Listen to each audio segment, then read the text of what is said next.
Hey, do you think we could stop by an ATM? I need to get some cash. Yep, sure. There's one right over there, actually. And here we go. Here, give me your card. Wait, what is this place?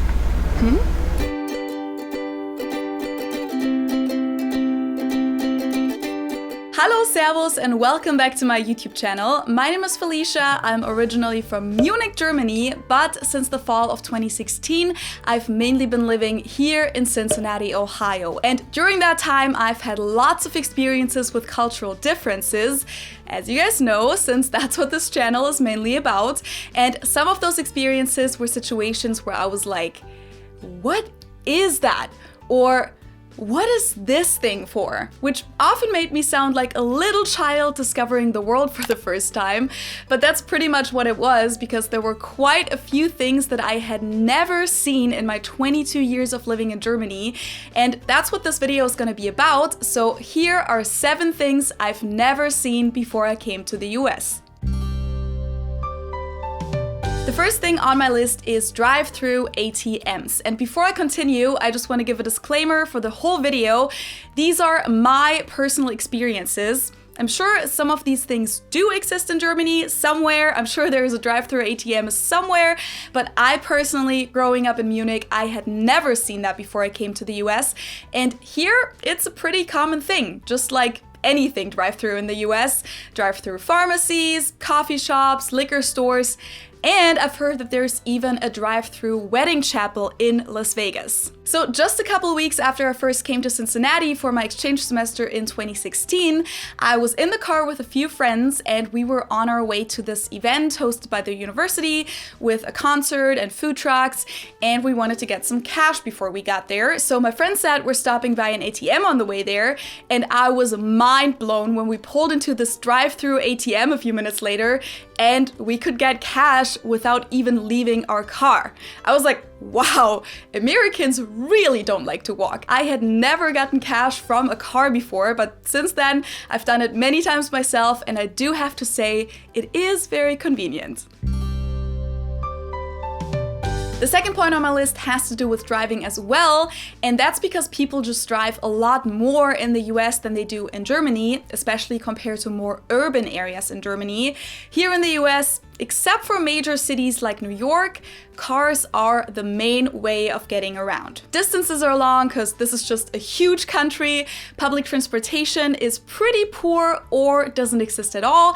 And people can drive at the age of 16, which is pretty important here because in most places you really wouldn't be able to get around otherwise, and you would be dependent on your parents forever. So it's very common in the US to drive everywhere, and even in bigger cities here in the Midwest, like Cincinnati, you won't see many people walk or take a bike or public transportation. And with that also comes that you'll see people stand at stoplights, sometimes even in the middle of the street on the median with a sign held up. And when I first saw that, I automatically thought it was a hitchhiker. So I was like, wow, there's lots of hitchhikers in Cincinnati, until I realized that they were really homeless people, and on the signs, they were describing their situation and asking for money. So what you'll see is that when a driver is waiting at a red light and wants to give them money, they'll just roll down their window and the person will walk up to the car and take it. And of course, it's not like I had never seen homeless people or people asking for money in Germany, but in Munich, you'll usually see them on the sidewalks, in the pedestrian area, in subway stations, or wherever people might walk by rather than at stoplights. Before we move on to the next point, I'd like to thank today's sponsor, Skillshare. If you don't know about it yet, Skillshare is an online learning community that offers thousands of classes where you can either discover new skills, or you can deepen existing passions, or you can just get lost in creativity. The classes are designed for real life and all the circumstances that may come with it, whether you just want to learn some new soft skills for your everyday life, or get involved in a new hobby, or maybe learn some new skills for your profession. You can do all that and also become part of a community of millions. Just to give a few examples, you'll find video classes about about photography, video making, interior design, marketing, or lifestyle topics like minimalism and journaling. They also offer dance classes, which I really like, and of course language classes, including German, which I know a lot of you guys are interested in because you ask me all the time if I have any advice for how to learn and practice German. And I always say that you should listen to it and speak it as much as you can, but especially in the beginning, it's also very important to take classes to get some formal instruction and exercises at your level. Now, I already know how to speak German, but I actually have tried to teach myself some video animation skills recently. So I worked with the class Animating with Ease in After Effects, which is the most common software for video animation. And even though I do have the program, I never actually took the time to learn it. So this class by Jake Bartlett gave me a great introduction and even provided a demo project to practice along with the class, and that really helped me to get started with After Effects. So if you're interested in joining Skillshare as well, make sure to check out the link in the info box below, because the first 1,000 people to use the link in my description will get a free trial of Skillshare Premium membership. And even without that offer, it's less than $10 a month with an annual subscription. And since it's curated specifically for learning, there are no ads and they're constantly launching new classes. With that, let's move on to the third thing on my list that I had never seen before I came to the US, and that is Koozies. They look like this and are a pretty normal household item here. I'd say most people have at least one of these at home. Many people have dozens of these at home, but I personally had never seen that before I came here, and I had no clue what they were for when I first saw them. But as you can see, I do have some Koozies myself now, because they're a pretty popular giveaway item and merch item. And they're mostly used when people drink beer or other alcohol. You put your can or a bottle in this thing, and that way your drink stays cool, especially in the summer. I've actually mentioned Koozies in my video on alcohol culture, and in that video I said that they keep your hand from getting cold, since drinks here are usually extremely cold. And I said that because that's the only reason I've ever used them, but the official purpose is actually to keep your hand from warming up the drink and not the other way around. So I just want to get that straight. Why don't we have them in Germany? I'm not 100% sure, but I'd assume that it's because we're not afraid of our drinks getting warm as much as Americans are, and we also don't drink out of cans a lot, and I believe that cans warm up faster than bottles.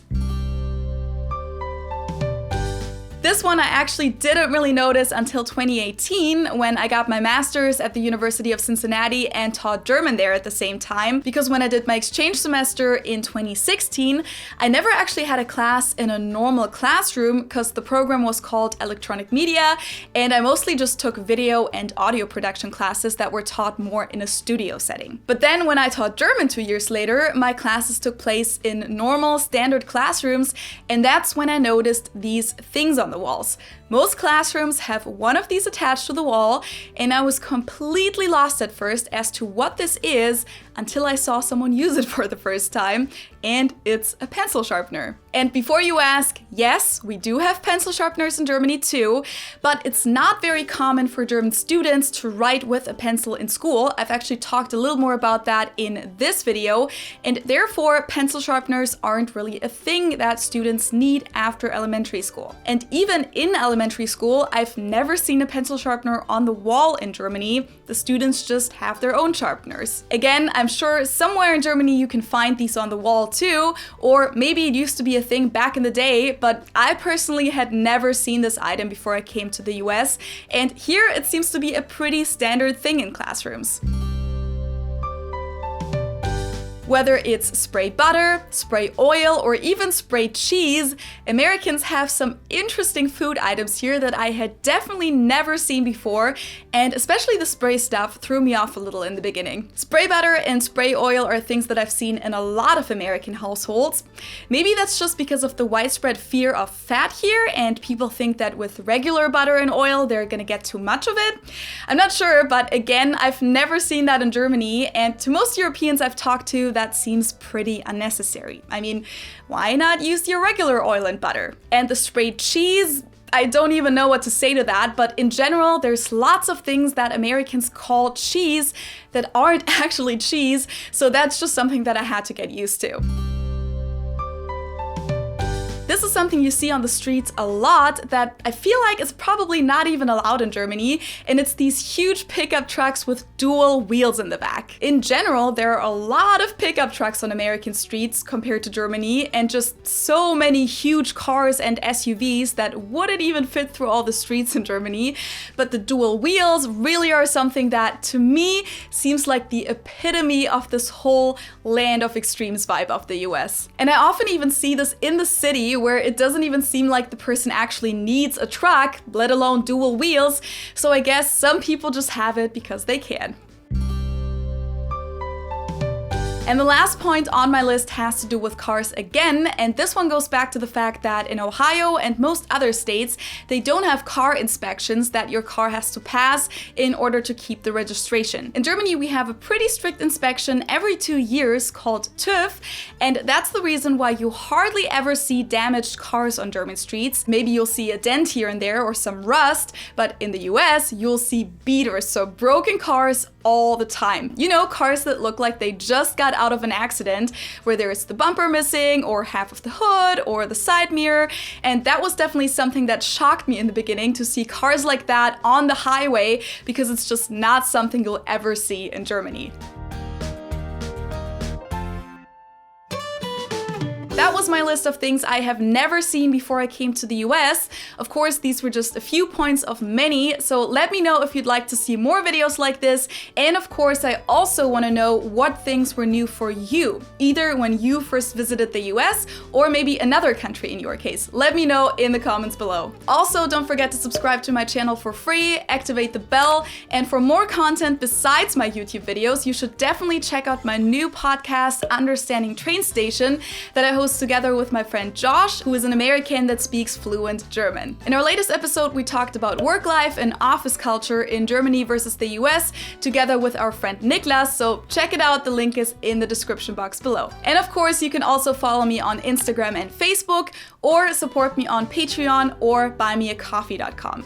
Thank you guys so much for watching, I hope you liked it, and I hope I'll see you next time. Tschüss!